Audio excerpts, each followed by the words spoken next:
There's too many people that are isolated in trying to do good work for God.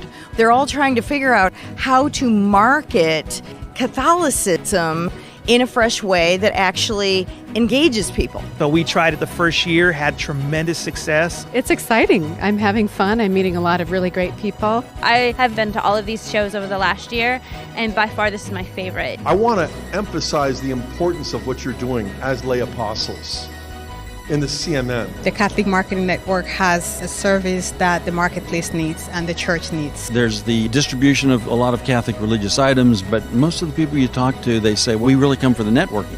It's a great joy to be here. In fact, it was almost 10 years ago that I came to the Catholic Marketing Network for the first time. There was a friend and I putting out sacred music, and Ignatius Press picked it up and they showcased us, and before you know it, we had sold 20,000 copies to people like you. And that sprungboard a company that now has reach in about 8 different countries. I found really good and very interesting because I like when people come from everywhere and we can learn a lot. We come to show something, but they show us too. So that's an amazing. This is always one of my favorite events. I always love coming here and being here because it's such a synergy to be around like-minded people with the same ideals, the same love for the church. So it's beautiful.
Welcome to the Sowing Hope podcast.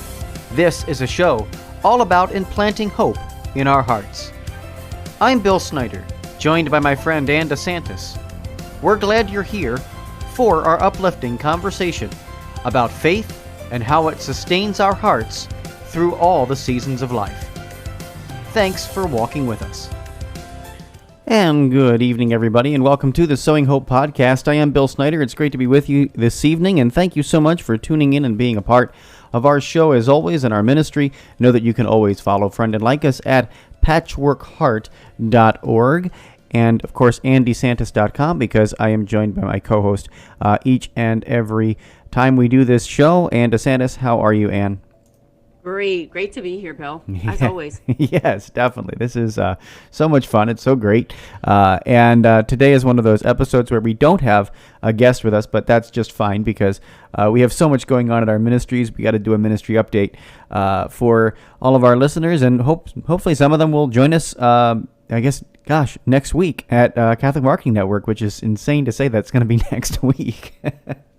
Yeah, it's hard to believe. I'm excited about it. Yeah, for certain. So maybe we'll start there. I know we had Kathy Gilmore on not long ago. So, folks, if you missed that episode, we encourage you to head back into the archives of our program so that you can listen to that. Because Kathy, in addition to being an amazing Catholic author and children's author, she is also the lead person, the coordinator of Catholic Marketing Network. So we spent some time talking about this wonderful event that's coming up in Schaumburg, Illinois, which is a suburb of Chicago, from July 27th through the 29th. That's Tuesday through Thursday of next week. And I can't believe that that's, it's incredible. Yeah, the time frame went pretty quickly when we decided to do this. I guess it was a couple months back, or maybe even before that. It was your idea, and a great idea. And I'm also excited to travel out there to Chicago. As you know, Bill, and as most people know who know me, is that I'm from the Philadelphia area. So I haven't been out into the Chicago area for some time. So it would be great to visit and great to meet with all of our friends out there. Yeah, for certain. And, you know, that's actually one of the things that I really love about this conference is that, number one, it moves pretty much around 3 different locations around the country. I know it's actually out in Lancaster sometimes, by your neck of the woods, Ann, and then they move to Dallas quite a bit as well, down in the south central part of the country, and then oftentimes it comes up to Chicago as well. So they kind of rotate it around so that different ministries, that are close by can kind of build that in-person energy. But this year, with the Catholic Marketing Network, like so many things that were canceled last year because of the coronavirus pandemic, they moved it to virtual last year. I'm just excited to be with people again. I think that's such a huge piece of ministry, is to actually be together with people. I mean, this technology is wonderful, and I love doing these podcasts and radio shows, but meeting people and being out, and talking about all the amazing things we have going on at our ministries and all the dreams and hopes that we have for the future, and working with some amazing Catholic ministries is going to be so much fun. So come out to Catholic Marketing Network. Again, the website very simply is catholicmarketing.com. And if you go over to their website, you can sign up for register for the conference and join us. We're booth number 342, so in the expo hall. So please come on out. Oh, yes. Yeah, it's going to be an exciting time. And I thought, Bill, maybe we can touch on the aspects of our ministries of what we will be offering. I think first and foremost, why don't we start out with the book from Patchwork Heart Ministry, Hearts Burning Within Us. Let's talk about that before we unpack all the other things that we will have available there. Oh, sure. So yeah, first of all, I think both of us are very, very excited about this book. Yes. We're both co-authors on this book with Jen Southerton and Maggie Riggins, and that is so awesome to be able to offer this book for college students. What we did, for new listeners, I know we've talked about it before, but for new listeners or people that are tuning in for the very first time, what we did with this book was we met with, 6 college students? I believe 6 college students from 3 different universities, Catholic universities, that had questions about their Catholic faith. And these were really candid questions. They were not superficial. They were deep. They were meaningful. And what we did was we met with them weekly throughout the height of the pandemic. So every week we would meet with them over the summer of last year, and we talked with them about these questions. And we kind of went back and forth, and we answered them, and then we went back and said, okay, well, no, what other questions do you have? Do you like these responses? How can we respond in a charitable way and in a truthful way about the tenets of our Catholic faith? And at the end of this process, really a book came forth. I mean, I like to say it's a conversation that is now put into book form, because it really was that. It was a living conversation that we had with some wonderful college students and youth ministers and campus ministers to help all college students, when they go off to school, live their Catholic faith better. So it actually could not be a more perfect timing for this book too, because so many college students right now are getting ready to pack up, or incoming college freshmen, right, are getting ready to pack up and go to school. And so this is a great book, a great gift idea to give to them as they head off in their journey. Really encourage people to very simply head over to our website, which is patchworkheart.org. You can order your copy right there. They're only $15. So head over to our website. You can click on the online store button, and you will see this item. It's called Hearts Burning Within Us, and we'll get it shipped right out to you right away. And know within the next coming months here. Hopefully by September, it'll be available on Amazon Kindle and all that stuff. We're just holding it back a little bit right now because we want to do the launch at at Catholic Marketing Network. So that's going to be super exciting. Of course, you can get a copy of the book, at Catholic Marketing Network too. But I don't know. I mean, I was so blessed to be a part of this process with you, Ann. I was so blessed to be a part of the process and help it come to fruition. And you really did make it come to fruition. After I mentioned it, kind of in one of our phone conversations, I have this idea, and she's like, "Oh, I can make this happen right away."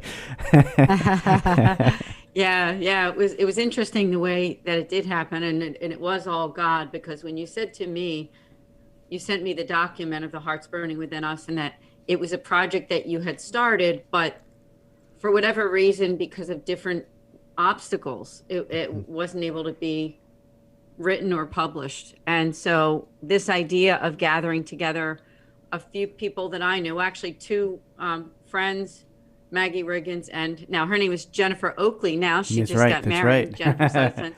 And also the college students that were able to participate last summer as we did the Zoom calls every week, where we would ask them to give us the questions that they have, the questions of faith. And that's how we came up with the different questions that are pointed in the book for the college age. And so we worked it out where each of us took an aspect of spirituality, like whether it be evangelization, spirituality, church teaching, or morality. And each of us had our own section that we worked on. But it was a collaborative effort in the end. Of course, even though each of us had those assignments, right? Yeah. We came up with the answer. So yeah, it was an incredible opportunity. And so do keep an eye, even if you aren't able to get to Catholic Marketing Network, Hearts Burning Within Us. It's a perfect gift for that college student that's going in this fall, and even one that's been in school. And for that matter, Bill, I think it's also a good gift even for college graduates too. It doesn't necessarily have to be in college, but young adults, it's a perfect gift. Yeah, absolutely. And I think, the young adult age, and, kind of venturing off on your own, I think that's really where we wanted to start with the book. Because so many high school students, and I was a high school minister for many years, 10 years of my life I spent doing high school youth ministry. And one of the interesting things about doing high school youth ministry was that I knew that so many of these students were going to go off on their own, and they were going to still have questions. And I, as a high school youth minister, had to turn that over to whatever colleges that they were going to, the Newman Centers. I had to kind of resign and say, God, I hope they find the right people. And I pray that they find the right people to help continue guiding them in their faith. But I know that many students decide to go to secular universities. They don't all go to a Catholic college. And not all students have access to Newman Centers and things like that.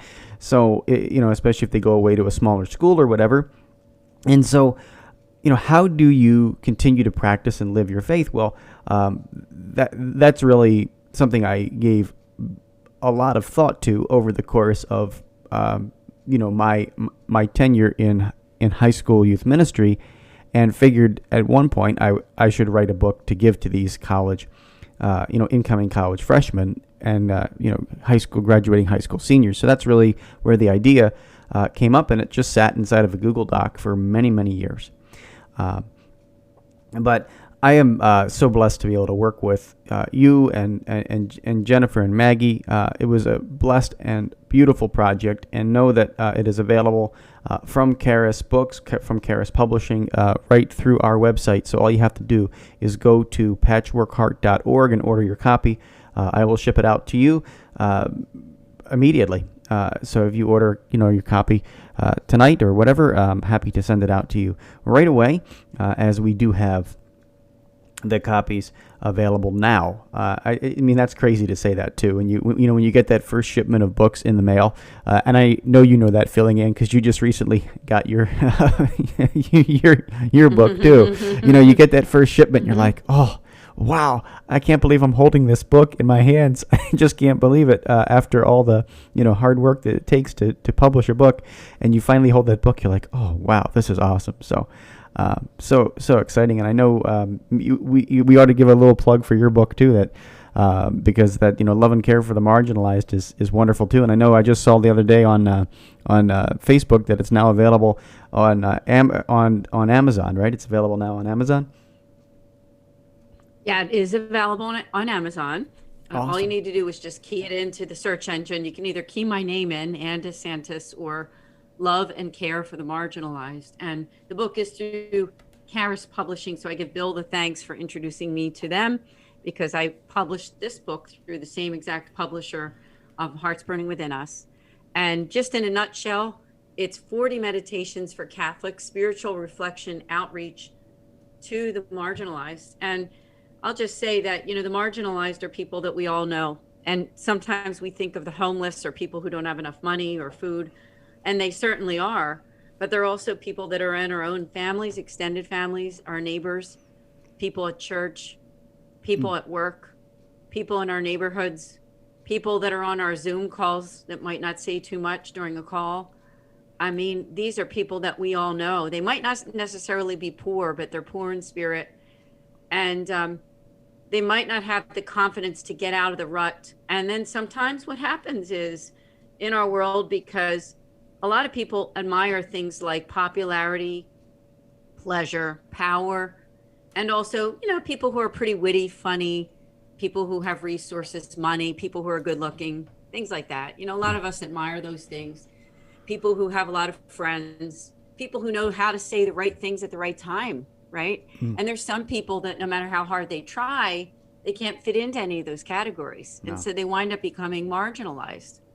Mm-hmm. And they could be, that kid that you knew in high school that didn't have a lot of friends, or somebody that you work with that is being bullied by another employee. I mean, I hate to say it, but these are realities. Yeah. These are realities. And sometimes that bullying that goes on in workplaces simply happens because one person has some kind of an upper hand over another one, whether they're the subordinate or whether they have to work together and the one has a stronger personality, that kind of thing. And then sometimes in our extended families, when there's a lot of, what goes on is that, just because somebody's a parent, it doesn't mean that it's a healthy family. And people can even have toxic parents. I hate to say it. And when you have toxic parents, sometimes you see that favoritism, you see that gossip between the parents with the other kids, bullying of one or two of the members of the family. And sometimes it's a person of faith. You could be from a family where you're the only one who's celebrating your faith and nobody else does. And so there's not an honoring of the person that is honoring their faith, and sort of a gossiping and leaving out of them in many circumstances. So, this is who my book is dedicated to. Yeah. It's not dedicated to the powerful, the rich, not to say that rich people, right? There are all kinds of people in this world that are wonderful and good people, whether they're rich or poor. Not necessarily what I'm saying, but people who make money their God. It's not for them. This book is not about people who, they're already pretty comfortable and they have the support and the love that they deserve. The book is for the people who don't have it. And so whether you're on the giving or the receiving end, and somebody said to me, what does that mean? Who's on the giving end of marginalization? That doesn't seem possible. Well, it is. All of us participate in it. We don't realize that we're doing it. Yeah, absolutely. We don't realize that we're doing it. You're exactly right. So I would say that once you realize that you're doing it, and simply we're on a lot of Zoom calls, and sometimes, you might have 10 people on a Zoom call, and there's one or two people who are very predominant during those calls with their opinion and what we should do and everything. And you got those quiet people that don't say too much. That's who my book is for. Yeah. My book is for them. My book is for that one neighbor that isn't quite in the clique. Mm-hmm. Or that one person in the extended family who's not really included in everything else. So yeah, I just ask you if you want to consider my book, whether it be for yourself or somebody else. this is who my book is dedicated to. So thank you for asking about that, Bill. Oh, of course, yeah, and know that, I mean, it's a phenomenal book, and it's 40 reflections too. Really think about how to unmarginalize people, to draw unity, bring people together, and this is a important thing. So, it's often an aspect of the church that we don't focus on. So, and I, commend you for taking, an area of spirituality where we often don't, have a lot of focus, and drawing and filling the gap. We have to fill the gap where we see the gap. And so I commend you for all the great work that you do in filling the gap with this book. Again, this is something that you can put next to your bedside and do, any time of the year. Of course, 40 days, you kind of think about Lent or whatever, but it's a really wonderful way to reflect on the marginalized and what you're doing to not marginalize other people, and minister to yourself. I mean, it's a great book.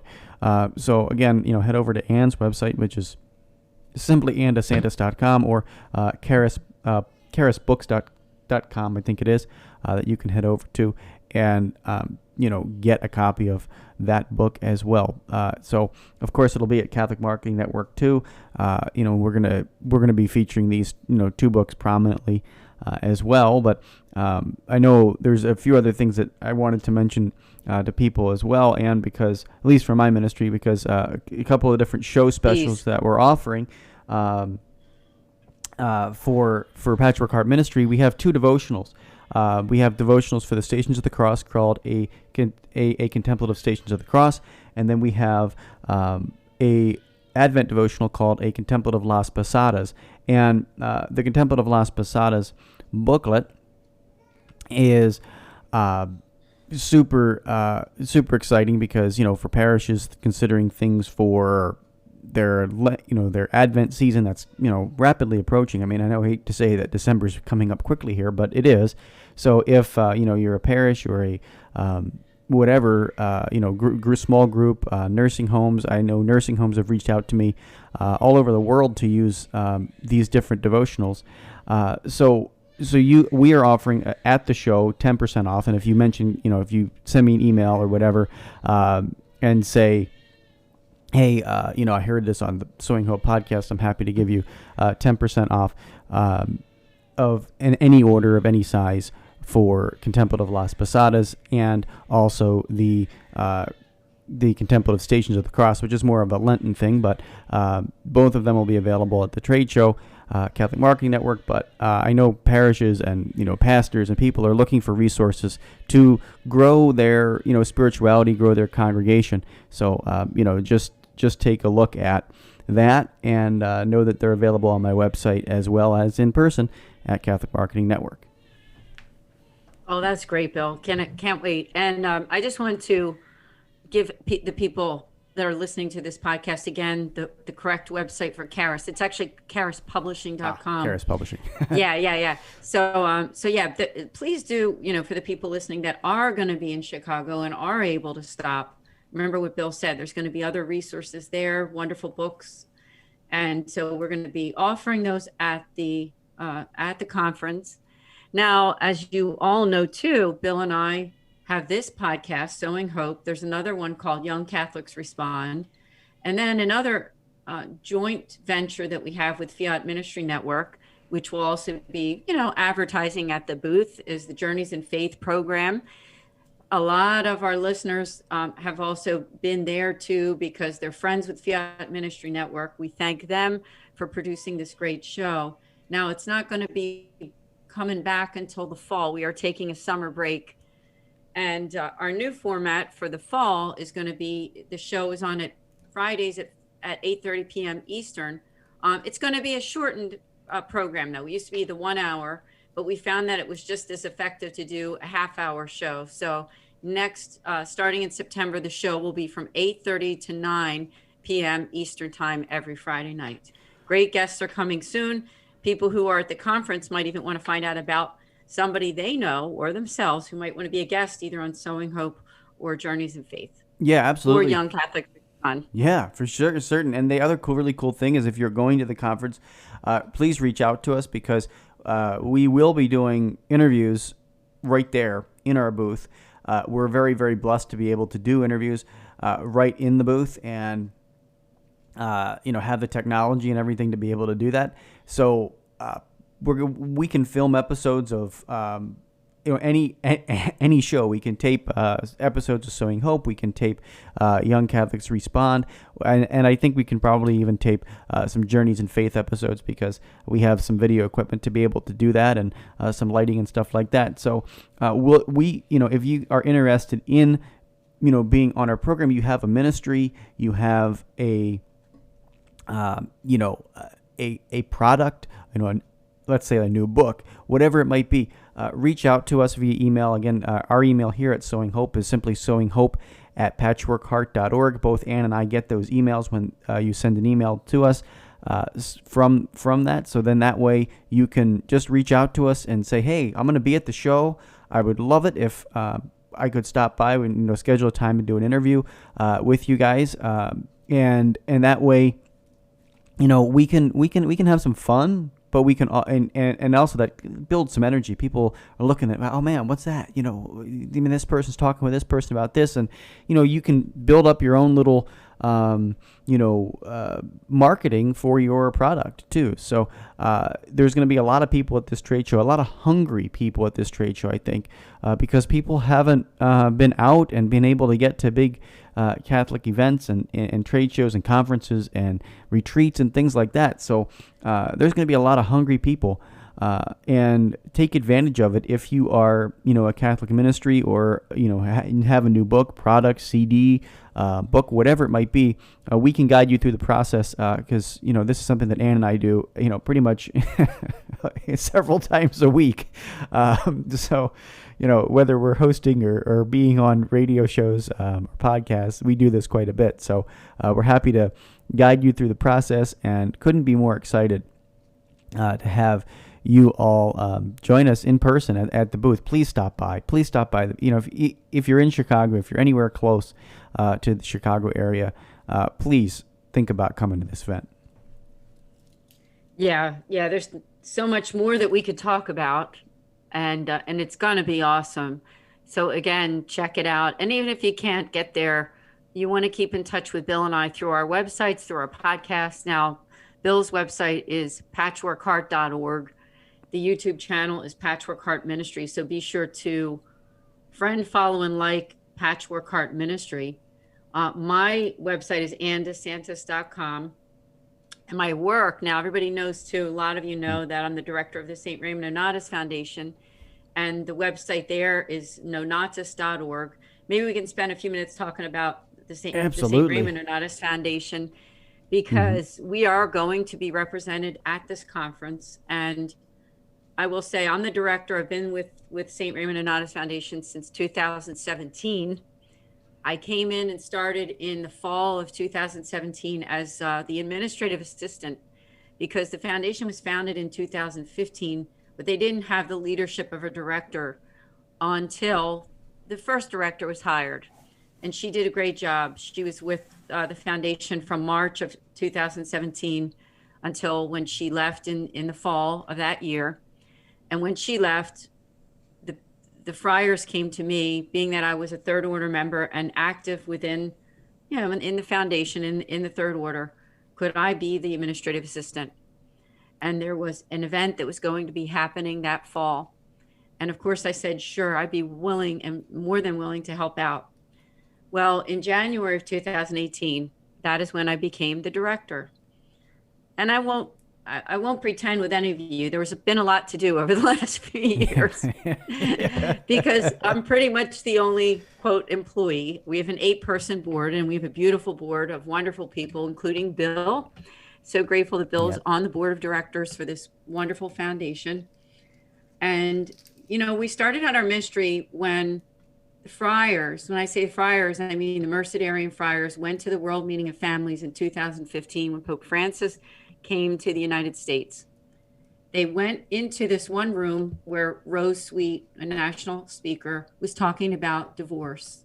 And she was talking about the fact that she was a divorced Catholic and an old Catholic. And at the time when she had gotten a divorce, there wasn't much resources, not many resources for Catholics who had gotten divorced and who were on their own now, looking for some kind of support and some kind of help. So she decided that that's what she wanted to do. That was going to be her mission. Now, of course, her mission has expanded since then, because now she does coaching as well, not just for divorced and separated or old Catholics, but really for anybody. So in a nutshell, the friars went over to Rose and they said, you know what, we love what you're doing. We just started a foundation and we don't know what to focus on. And so with that said, they decided that this is what they wanted to do. They wanted to focus on divorced and separated. And so that is when, in 2015, they started to have meetings. They started to think, how are we going to do this? But it wasn't really until the first director was hired. I give her credit. There's some things that she did that she started. But then when she left, they were kind of in a pinch. And so God kind of knocked on my door and said, you know what, now it's your turn. And so that's what I've tried to do, because I do wear a lot of hats. I mean, I'm a wife, a mother. That's number one for me, being my Catholic faith, being a wife to Angelo over the last almost 32 years, and a mother to two adult daughters. But other than everything else that I do, this is my number one, okay? I put that ahead of everything else that I do, including being an author, being a 55 plus model, actress, host, whatever. This is my profession. This is what my title is, and this is what I try to really push out in front first. I have a lot of care for these, the friars and for the Mercedarians, and also for the beautiful people that we're trying to help. And not only do we help people who are affected by divorce, but we also help people who are families who are in crisis. And I'm just going to quickly say, who are those people? So they could be people with relationship issues, people with addictions, all kinds of addictions, people with mental health crisis, and anything to do with pro-life. So that's really what we focus on. And let me just quickly tell the audience here, what do we do? Because a lot of people say, well, that's great, but what do you actually do? What do you do to help people? So we call them 4 Ps. First one is prayer. So we have a whole religious order behind us, located in the United States and also all over the world. So when you send us a prayer request, you know it's going to get prayed for. The next thing we offer are podcasts and events. And the podcast, including Sowing Hope, because we talk about the foundation all the time. And so you can check it out on the website. Next would be programs. They're live programs, virtual. And we also offer a 1-hour free pastoral consultation with a Mercedarian friar. You can get as many as you need. You know, priests are very busy people. They don't have the time to sit down always for 1 whole hour and listening to what's going on in somebody's life, because they're too busy keeping up with what's going on in the parish. But that's what we do. You can make as many appointments as you need for whatever those issues are. And we have Father Ken Breen, who is our spiritual moderator, who handles all of that. So we're very grateful to him for all the work that he does for the foundation. So when you come to visit us at the Catholic Marketing Network, you're going to learn about that. You're going to get to talk to me. You can make an appointment with our spiritual moderator for your free appointment. You can give us a prayer intention, and we'll just be there for you. So let us know. We're like that field hospital. You know, people say, what do you guys do? You know, we are part of that field hospital, which is what Pope Francis made that statement a few years back. And I think it couldn't be more true that it's so needed right now. So if in a nutshell, that's what we do. We offer pastoral accompaniment for families in crisis. And I want to thank Bill, because Bill produces for us every single month our divorce podcast, with the one that we just did with Rose Sweet and I. It's a 12-part series. Now we're going into another series. It's going to be just me talking about what the foundation does over the next 4 months in podcasts, prayer, priest, programs, and podcasts. I'm going to focus on one for each month. And Mickey Kelly, our president, as we do the Families in Crisis podcast. And Mickey and I, right, for the next few months, we're going to be talking about the cardinal virtues. So Bill, thank you for producing those 2 podcasts every single month. First Tuesday, 8 p.m. for the divorce podcast, Catholics Affected by Divorce, and last Thursday, Families in Crisis with Mickey Calley and Ann DeSantis. Thank you. Oh yeah, no, and they're wonderful podcasts. And again, it's certainly an honor to be able to produce them and do them for you, and for the foundation. But this is such important work. Again, like I said earlier about your book, this is important work because it's an often area that we don't focus on in the church. You're exactly right. And Pope Francis was interviewed at the beginning of his papacy. He used the term field hospital. And when you think about that, I've been to Gettysburg for an overnight camping trip with the Boy Scouts before, and I've hiked all of that. And I think about a field hospital in the Civil War, and that's where my mind goes when terms like that are used. It's not some modern field hospital. This is a primitive field hospital with lack of all medicine and things like that. So when you look at that, and you see the state of the church today, and there's a lot of things swirling around the church. We don't have to get into it here on today's podcast, but we need to have organizations. We need to have people that are dedicated to being in the field hospital. Working in the field hospital. And the St. Raymond Nonnatus Foundation does exactly that. They work in the field hospital, helping people.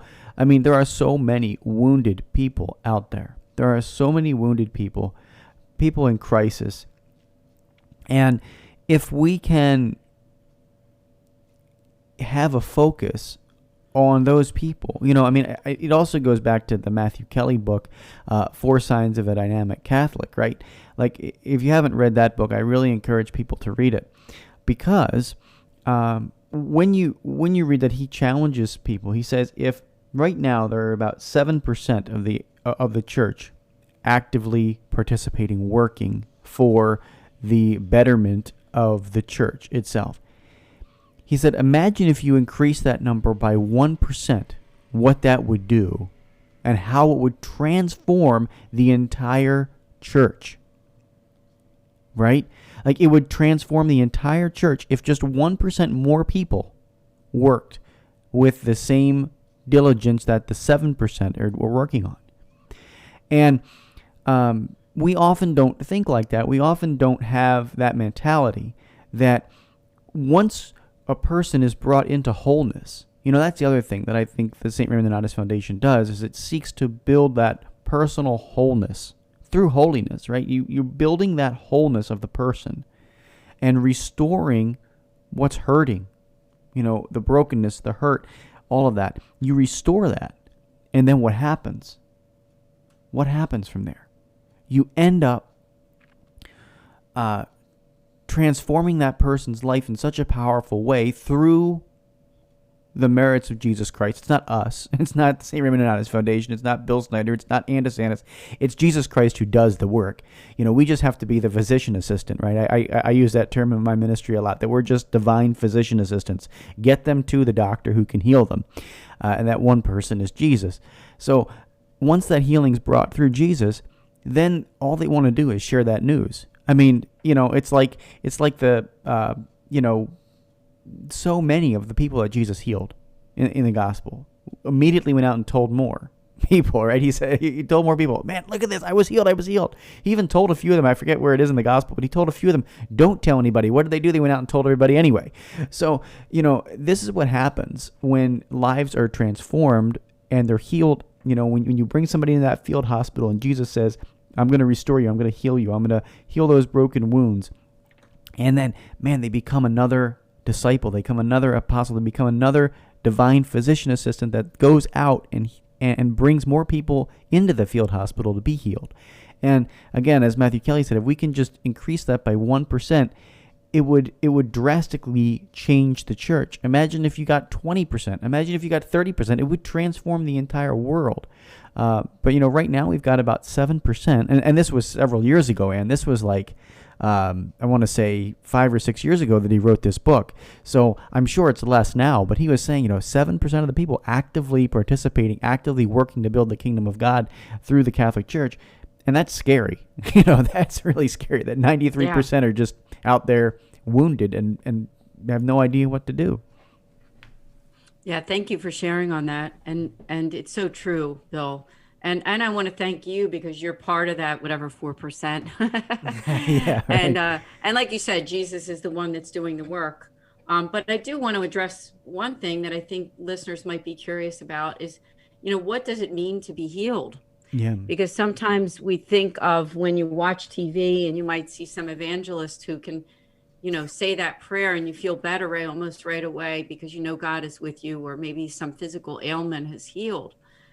But I mean, I think what I've learned being involved in this ministry and even in my own life is that healing is a process. So, and it can happen quickly. It does happen once in a while that somebody does feel that healing and God works pretty fast. But, the healing part of it is, I think, at least my understanding is also the fact that healing also means that we can accept what has happened in our own lives and even the bad things that have happened and still be able to move on, trusting God and understanding that, yes, we live in a fallen world and that's not going to change anytime real soon.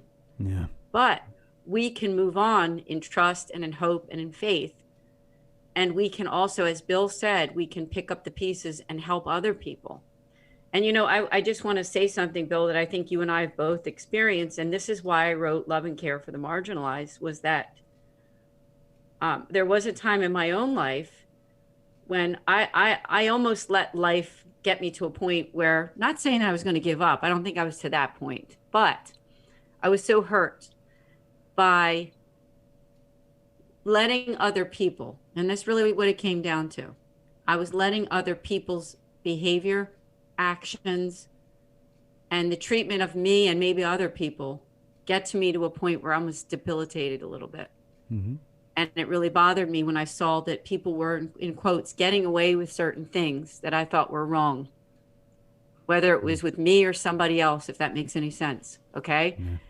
So what God spoke to me, and I said, God, why did you allow me to go through that? And God's answer was, because I want you to be a spokesperson in some small way for people who, quote, and I put this in quotes, who don't have the love and the support that they deserve, right?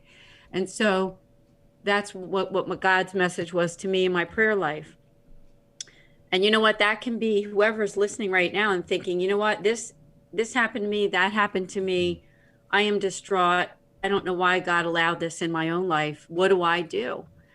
And so when you turn away from the things that most people give a big pat on the back for, money, pleasure, lots of friends, popularity, good looking, lots of support, they might be, people who know how to say the right things at the right time, and they never seem to ever be brought down, right?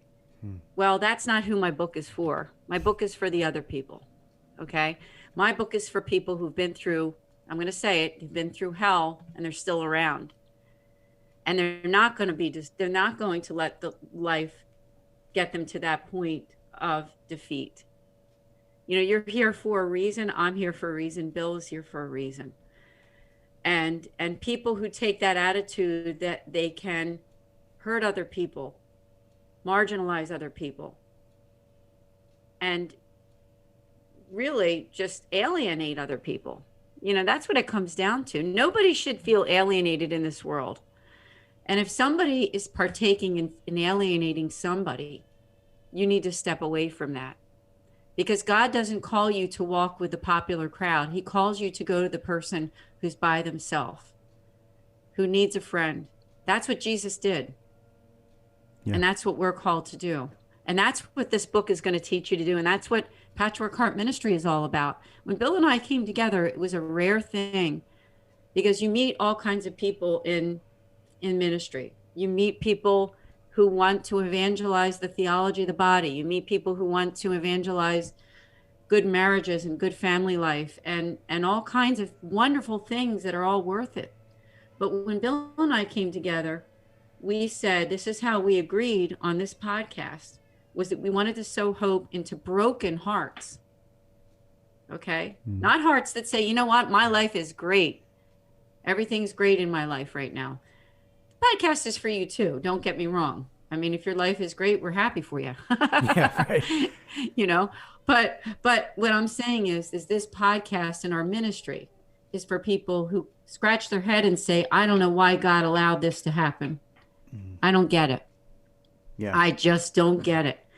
And we're here to say that whether you get it or not, you are loved. We're here for you. And God has a mission for you, because being a part of this field hospital is, you know, you hear all kinds of things, even in the church. Sometimes you hear about, you know, how you can be a more effective Catholic and how you can, you know, do this and do that. And it's all wonderful things, you know, but we can never forget that as long as there's suffering people, our jobs aren't done. Our jobs are not done until we keep working for those people. Yeah. Right? You're never going to get over that rainbow while you're here unless you keep working for that. And that's really what Sowing Hope is all about. It's what the St. Raymond Nonnatus Foundation is all about. And it's what Bill and I and our ministries are all about. Absolutely. Absolutely. And I want to be able to remind people too that what we do is not a program. Like I think oftentimes we can get wrapped up in the church with what's the latest program, you know? Yeah. Like, oh, yeah, there's This Man Is You. There is another book. There's another thing. This is the latest trend from the Catholic Church, Scott Hahn, or this. Like, we're not shooting for that. Like, you know, obviously we write books, we have radio programs, we do these things because they're programs. We believe that they help people, but it's not about trending as, you know, on Twitter. This is the latest greatest program that's going to solve all of your problems. That doesn't work. Let me just explain that to you. That doesn't work. You know, like if you're chasing a program and you go, well, you know what, this program is going to solve all my problems. This one's going to, you know, fix our parish. It's going to make us, you know, great. No, it's not. You know, so we're not in the business of saying this program is going to solve all of your issues, because it's not. You know, Sowing Hope or Hearts Burning Within Us or Love and Care for the Marginalized, they are wonderful things. They bring us joy in our life. They bring us challenges, and they are important. But they're not going to solve all of your problems. You know what I mean? Like just because you pick up, you know, Hearts Burning Within Us and you read a few pages of it, it might help you, it might inspire you, it might uplift you in your faith. That's wonderful. But if you think that one book is going to transform your entire life and make it complete and whole and perfect, you are, you know, barking up the wrong tree, right? So I would seriously consider, you know, looking at ministry from this perspective and looking at your faith life from this perspective, that instead of bouncing from one latest greatest program to the next latest greatest program, which can happen in any parish, in any, you know, person's life, we go, oh man, if we just had that one thing, it's going to solve all my problems. No. It's the relationship that you have with Jesus that's going to sustain you throughout the ups and downs. That's what we're going for, right? That's what I try to do the best way, and recognize that you know, even the idea that I have for my next book and that I've already started working on it, and working on it, like, even though that I've got that in my mind and I'm working on it and I'm thinking about it, and I've written a few, paragraphs, I know that even those words are not going to solve all of those readers' problems, and so we have to keep that in perspective, I think, in our ministries, and remind ourselves that, just because we have, this latest, greatest parish program, that it's just not going to solve all the world's problems. And so we know that. I think, here, Ann and I know that, very, very close to us, because that's just the kind of ministry we're in. But I encourage you in your spiritual life to look at it that way as well. Don't bounce from program to program to program. Entrust yourself to the heart of Christ and allow Him to be the one that brings you to wholeness and healing.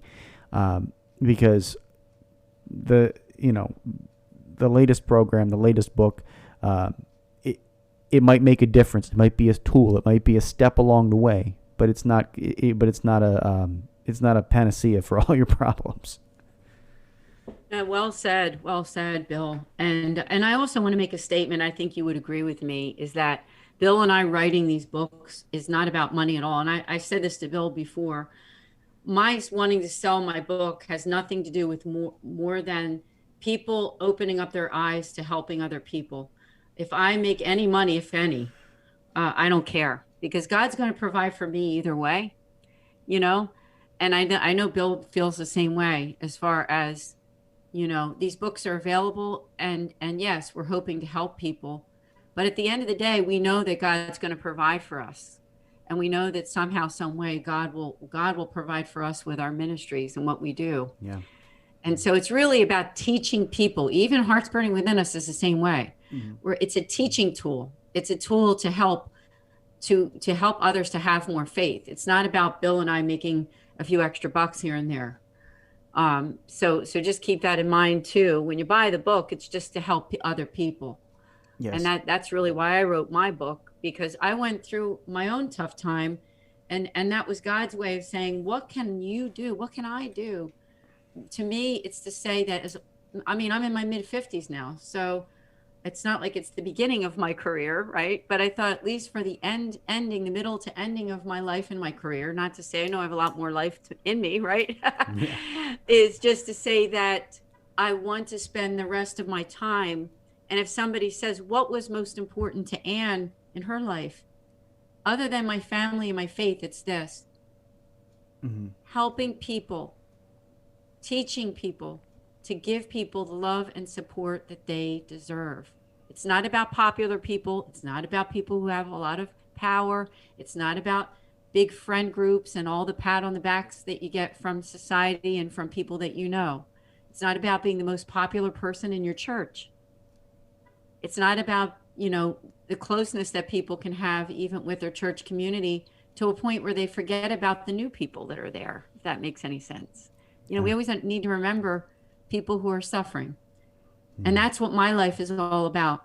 That will be my final, what I cared about most, is helping to give people the love and support that they deserve. So I just want to thank you, Bill, because I know that God put you into my life and all of our lives for a reason. Yeah. When we started this podcast, because it was something a little different. Bill and I said, we don't want to evangelize the same way. We're not looking for results here, okay? We're not looking to say we got all these people to be these perfect Catholics that are in the pews. That's not what we're looking to do. We're looking to evangelize, to let them know that we're there for them, and that we're walking with them, as you say during the commercial of Sowing Hope. Mm-hmm. It's not about results that Bill and I can check box and say, we brought all these people into the church. Hey, Lord, look what we did. No, not about that at all. Bill, thanks for all you do. Oh, Ann, thank you for all you do. And this is going to be a wonderful episode for people to reflect on, I think, and keep us in prayer, keep our ministry in prayer, and know that you can come see us if you're in the Chicago area next week. It's wild, but yes, next week, July 27th through the 29th, you can come out to the Renaissance Hotel and Convention Center in Schaumburg, Illinois. Sign up at CatholicMarketing.com. That's very simple, CatholicMarketing.com. It's the Catholic Marketing Network Momentum 21 trade show and conference. This is for anybody. Again, just real quickly, go back and listen to our full episode with Kathy Gilmore. She was the coordinator of the entire event, and she has a wonderful ministry herself. But go back and listen to that episode in our archives so that you can hear all the amazing things about the Catholic Marketing Network and what it brings to people. But know that it's for everybody and anybody. If you're a DRE, if you're a pastor, if you're a priest, whatever you are, if you're a practicing Catholic, come out to this event, whether for 1 day, 2 days, 3 days. Make it a part of your ministry, because it's going to help grow your faith. They have daily masses. They have inspiring tracks. The Catholic Brain is going to be there doing an entire catechetical track for the different for the different people who are in catechetical ministries. So come on out again. July 27th to 29th. That's next week, and we hope that you will come by booth 342 because meet us and hang out with us for just a few minutes, even if it is. But Ann, thank you so much for hanging out with me here as always on the Sowing Hope podcast, and Noah will be back on Thursday as well. Yes, Bill, sounds great. Thank you so much for all you do, and to our listeners, God bless. Please stay in touch with us at our websites, of course, and all the social media at Patchwork Heart Ministry, and mine is AnnDeSantis.com and Nonatus.org. Thank you, Bill. And thank you. And until next time, from all of us here, keep beating to your Catholic heart and sowing hope into broken hearts. Thanks for listening to this episode of Sowing Hope on Patchwork Heart Radio. For more information about this podcast and our ministries, visit our websites, patchworkheart.org and AnnDeSantis.com. You can also follow and interact with us on Twitter at PWH Ministry or Ann DeSantis 2.